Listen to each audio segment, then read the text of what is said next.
Shalom, puji Tuhan, Bapak Ibu kasih salam Tuhan. Senang bisa jumpa lagi di dalam program Bible Study online CK7.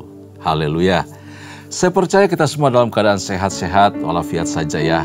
Semua dalam keadaan sejahtera oleh karena pemeliharaan Tuhan.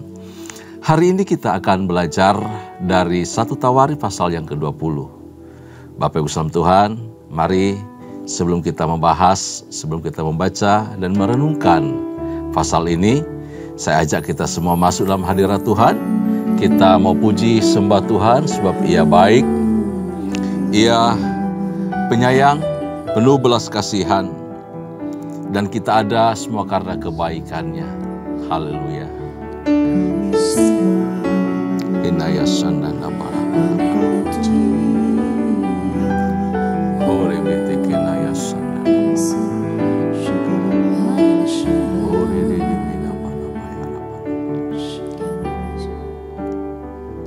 Bukan karena kebaikanku, bukan karena fasih lidahku, bukan karena kekayaanku, ku dipilih dan dipanggilnya, bukan karena kecakapanku, bukan karena baik rupaku, bukan karena kelebihanku, ku dipanggil, ku dipakainya. Bila aku dapat, itu karenanya. Bila aku punya semua daripadanya, semua karena anugerahnya diberikannya pada kita. Semua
semua karena anugerah-Mu.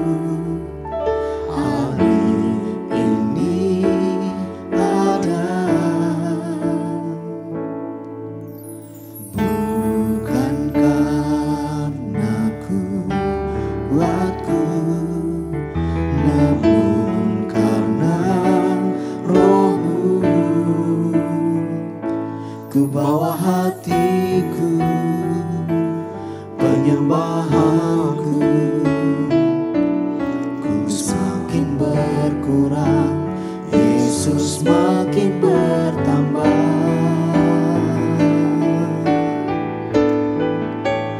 Mengikut Yesus, itulah kesukaan hatiku.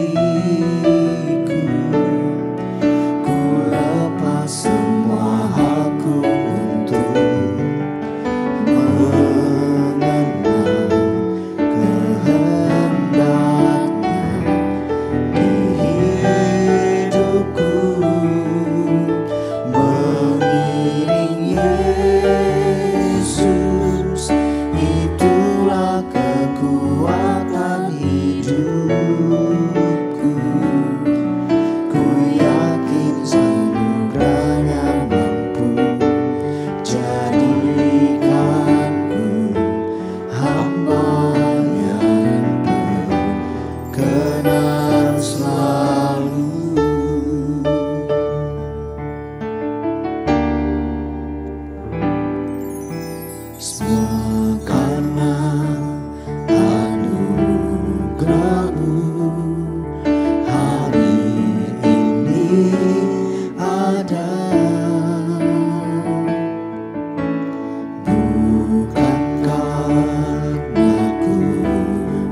yang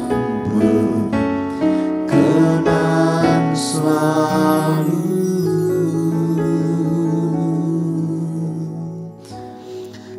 Kami mengucap syukur untuk panggilan Tuhan dan rencana-Mu yang sangat ajaib dalam kehidupan kami.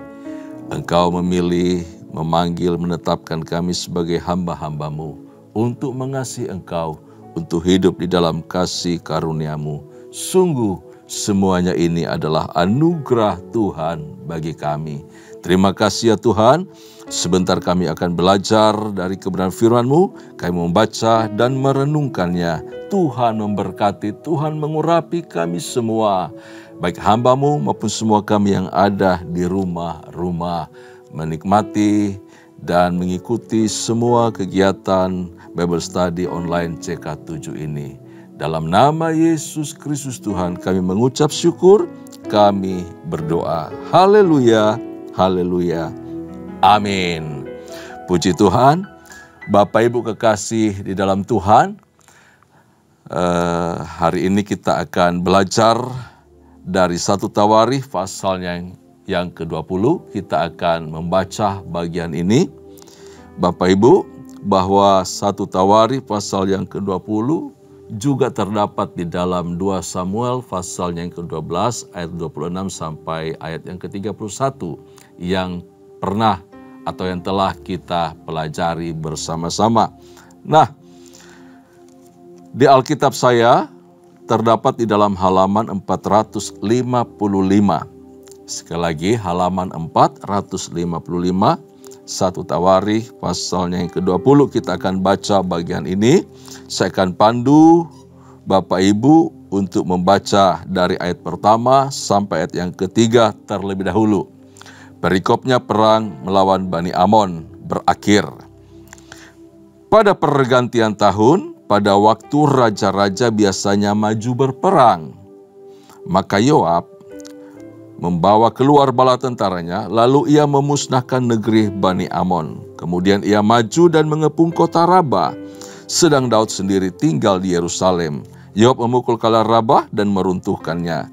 Sesudah itu Daud mengambil mahkota dari kepala raja mereka. Beratnya ternyata setalenta emas, bertahtakan sebuah batu permata yang mahal, dan itu dikenakan pada kepala Daud.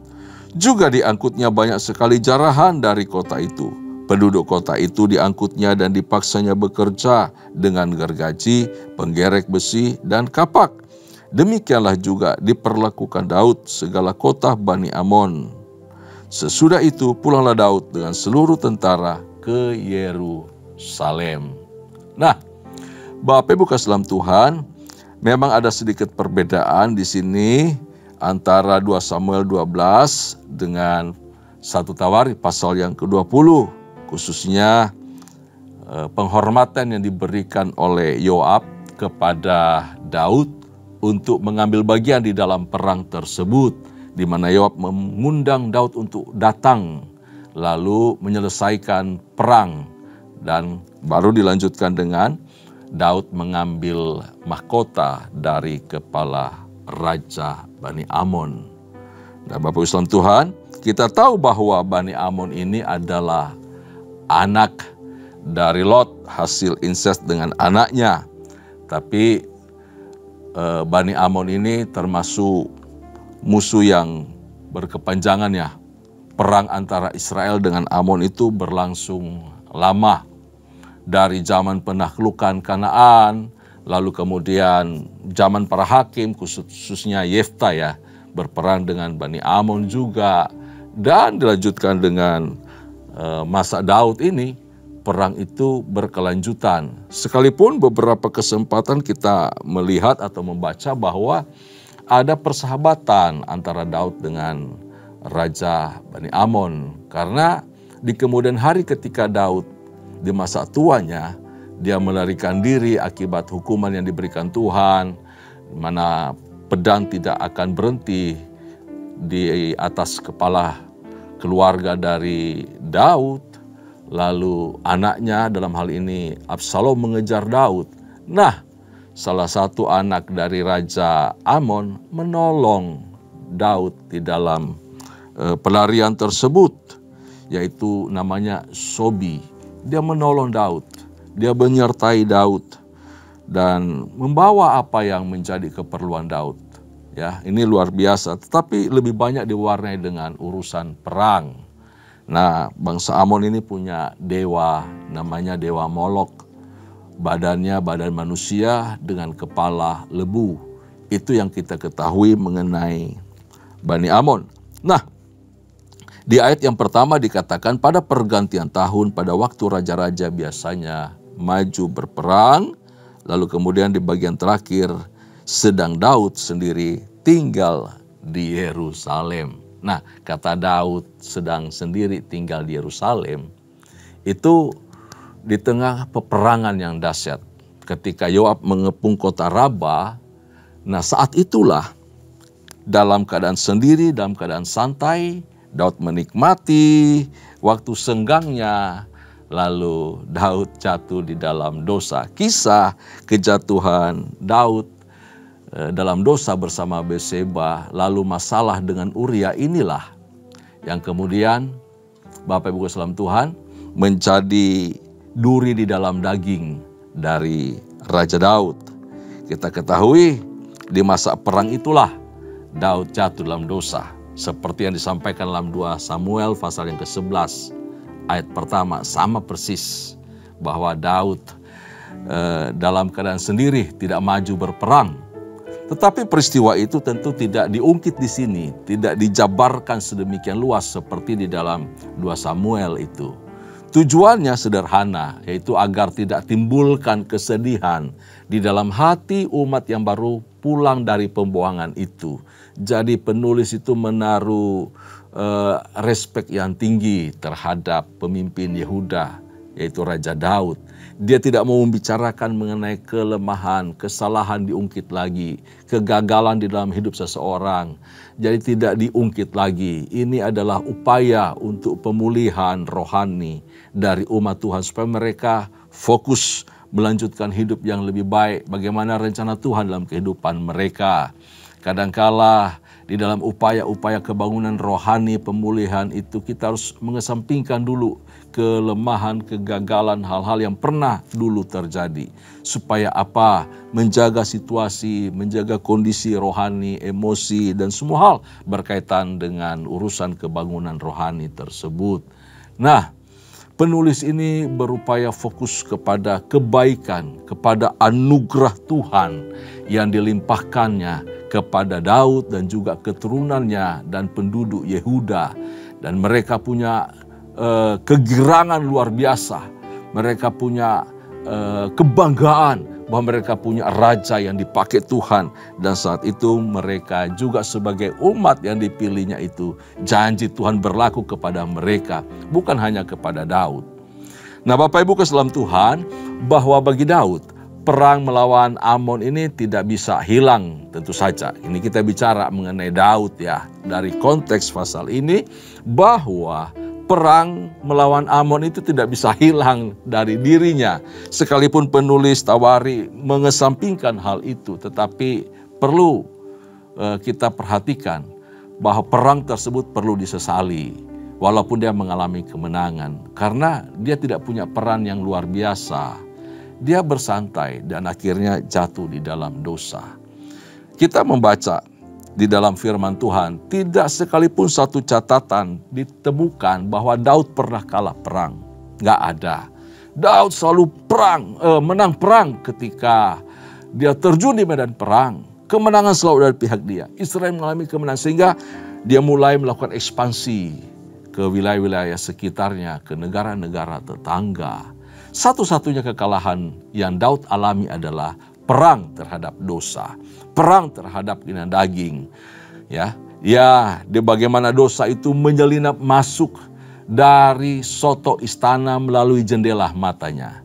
Kemudian dosa itu menerobos ke atas soto rumah Uria dan menggoda Daud untuk melakukan dosa yang sangat keji. Tidak hanya mengambil istri orang, tetapi suaminya pun dibunuh dengan cara yang sangat keji.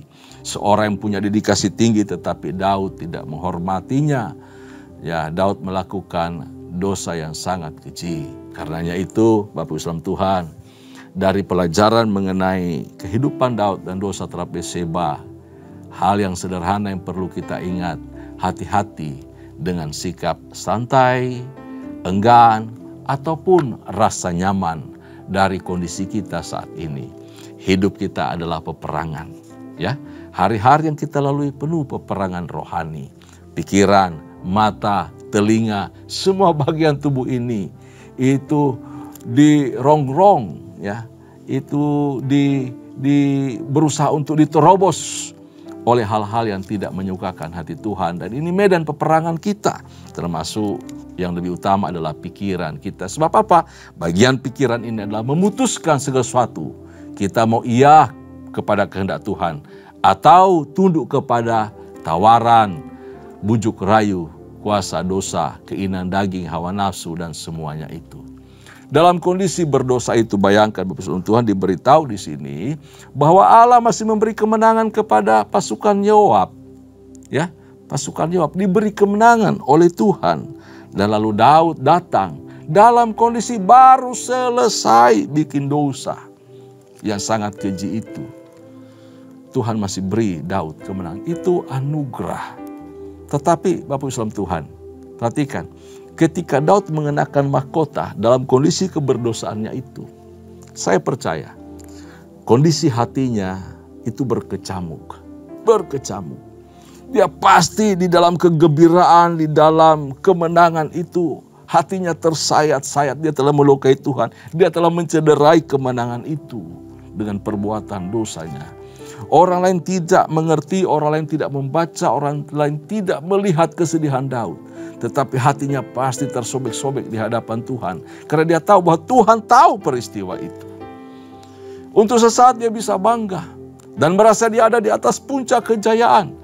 Dan tanpa disadarinya, mahkota yang dikenakan itu menjadi celaan bagi dia.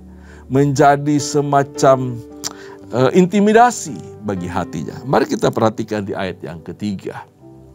Ayat yang ketiga diberitahu bahwa penduduk kota itu diangkutnya dan dipaksanya bekerja dengan gergaji, penggerek, besi, dan kapak. Nah, Bapak Islam Tuhan, orang-orang yang menjadi bagian dari tawanan ini dipaksa bekerja sebagai ganti nyawa mereka. Kalau di kitab Samuel diberitahu bahwa banyak dari mereka dibunuh oleh Daud. Ya. Nah, kemudian di ayat yang keempat sampai ayat yang ke-8 kita akan baca bagian ini, yaitu peperangan melawan orang Filistin. Ayat yang keempat, saya akan pandu, kita juga baca ya sampai ayat ke-8. Sesudah itu timbullah pertempuran melawan orang Filistin di Gezer. Pada waktu itu Sibkai orang Husa memukul kalah Sipai, seorang dari keturunan raksasa, dan mereka ditundukkan. Maka terjadilah lagi pertempuran melawan orang Filistin. Lalu Elhanan bin Yair menewaskan Lahmi, saudara Goliat orang Gat itu, yang gagang tombaknya seperti pesah tukang tenun. Lalu terjadi lagi pertempuran di Gat, dan di sana ada seorang yang tinggi perawakannya, yang tangannya dan kakinya masing-masing berjari 6, 24 seluruhnya. Juga orang ini termasuk keturunan raksasa. Ia mengolok-olok orang Israel, maka Yonatan anak Simea kakak Daud menewaskannya. Orang-orang ini termasuk keturunan raksasa di Gat.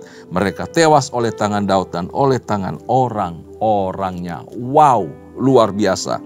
Ini pertempuran yang dahsyat dan kemenangan luar biasa yang dialami oleh orang Israel. Ini catatan bukti bahwa ya Daud punya prajurit yang gagah perkasa. Daud punya prajurit yang hebat-hebat.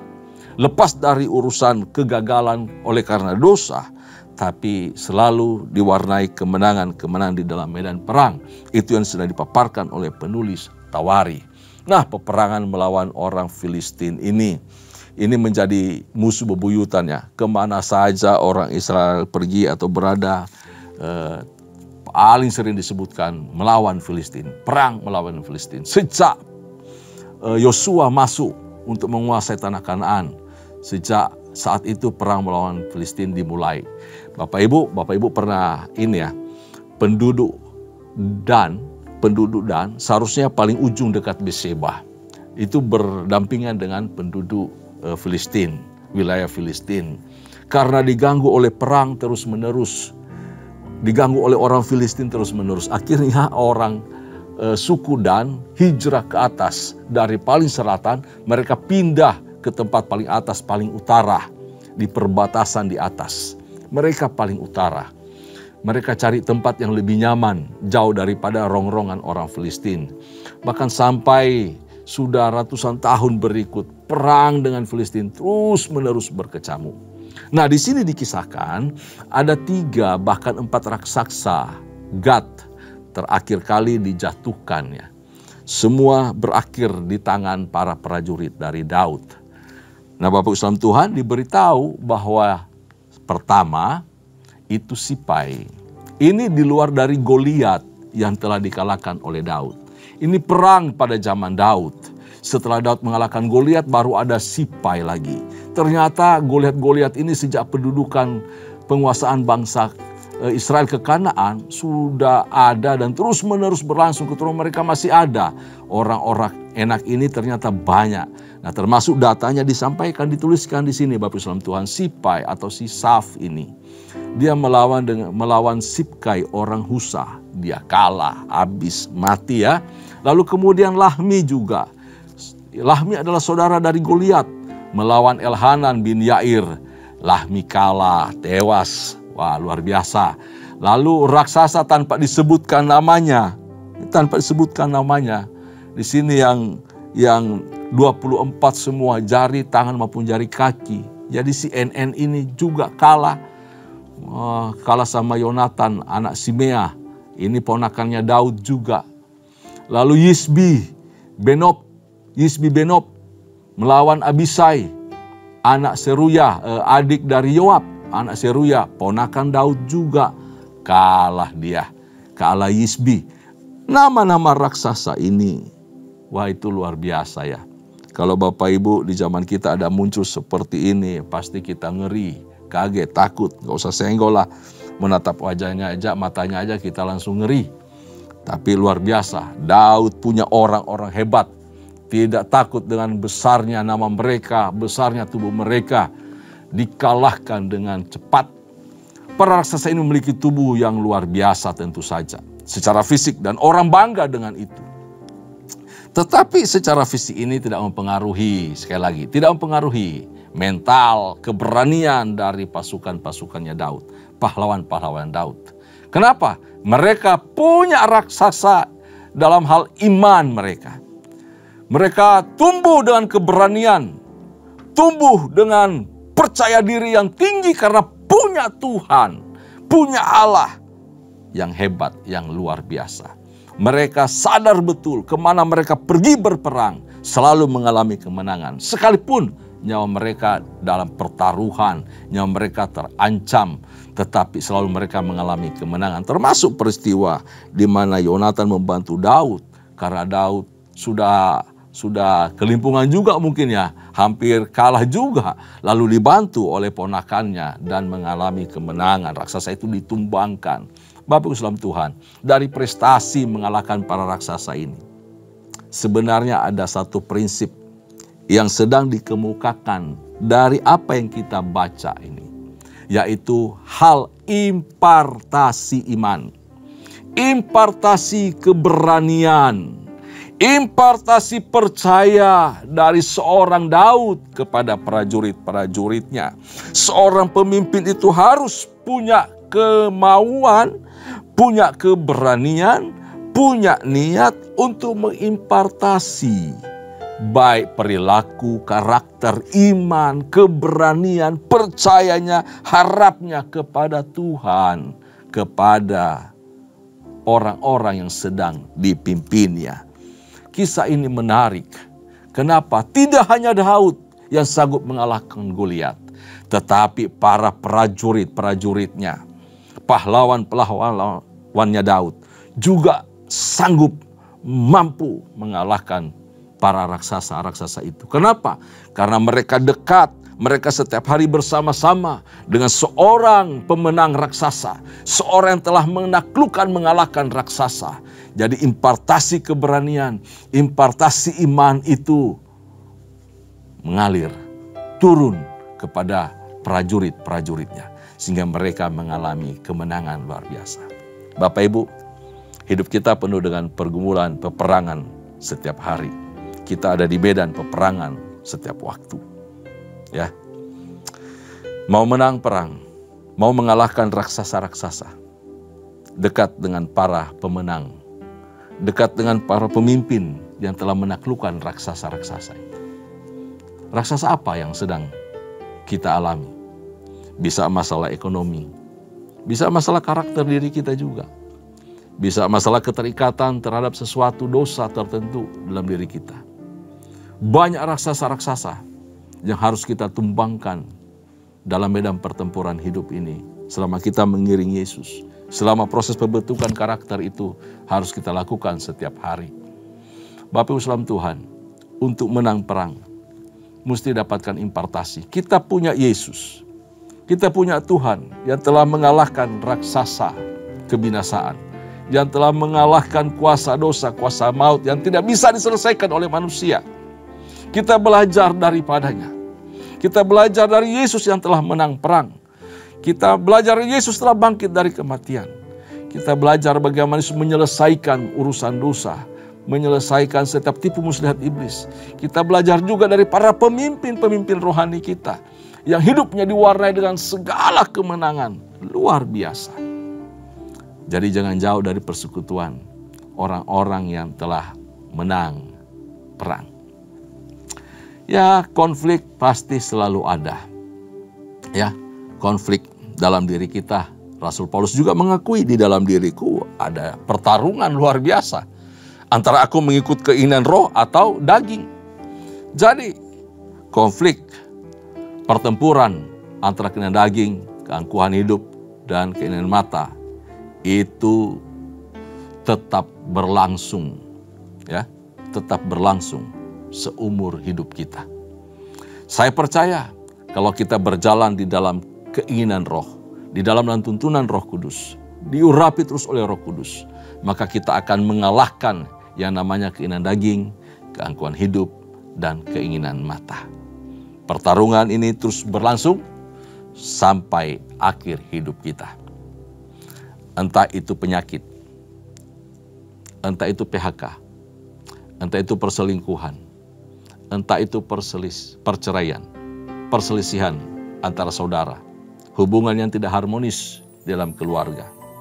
Entah itu masalah egois yang terlalu tinggi dalam diri kita, amarah atau dendam, rasa kecewa, takut, mungkin itu menjadi raksasa-raksasa yang masih bercokol di dalam diri kita, atau yang sedang kita hadapi untuk kita kalahkan. Bapak Ibu saudara Tuhan, untuk mengalahkan Goliat-Goliat dan saudara-saudaranya yang selalu menampakkan diri dalam hidup kita setiap hari, Daud itu dibakar oleh iman dan pengalaman hidup yang disertai oleh Tuhan. Karena itu kita belajar dari Daud, dekat dengan Tuhan, ya, dekat dengan Tuhan. Minta kekuatan dari Tuhan, punya iman dari kebenaran firman Tuhan yang terus kita baca, renungkan setiap hari. Itu akan membakar iman kita untuk terus berharap bergantung kepada Tuhan. Bapak Ibu saudara Tuhan, kemenangan itu ditentukan oleh iman, oleh sikap hati yang benar, dan ketundukan kita kepada otoritas Tuhan, yaitu firman Tuhan. Tanpa itu kita akan kalah. Tanpa itu kita akan kalah. Sekali lagi, iman, sikap hati yang benar, dan tunduk kepada otoritas, yaitu firman Allah, maka kita akan tampil sebagai pemenang. Apapun raksasa di depan mata kita, kita bisa kalahkan. Dan kita punya catatan di dalam pengiringan kita kepada Tuhan, bahwa kita adalah orang-orang yang menang terhadap raksasa kehidupan yang mengancam kerohanian kita, yang mengancam rumah tangga kita, yang mengancam gereja kita. Raksasa kehidupan akan dikalahkan. Apapun nama raksasa yang merongrong hidup Anda. Bersama Yesus, kita pasti tampil sebagai pemenang. Tuhan Yesus memberkati kita semua. Tundukkan kepala, kita berdoa. Bapa Surgawi, terima kasih buat kebenaran firman Tuhan yang kami telah baca dan renungkan pada hari ini. Firman Tuhan ini menyingkapkan kepada kami kemenangan lepas kemenangan yang dilalui oleh Daud bersama para prajuritnya, termasuk mengalahkan banyak raksasa-raksasa. Bapa, Daud mengalahkan raksasa secara fisik, tetapi hal itu dimenangkan oleh karena dia bersandar kepada Tuhan. Para prajuritnya pun mengalami hal demikian.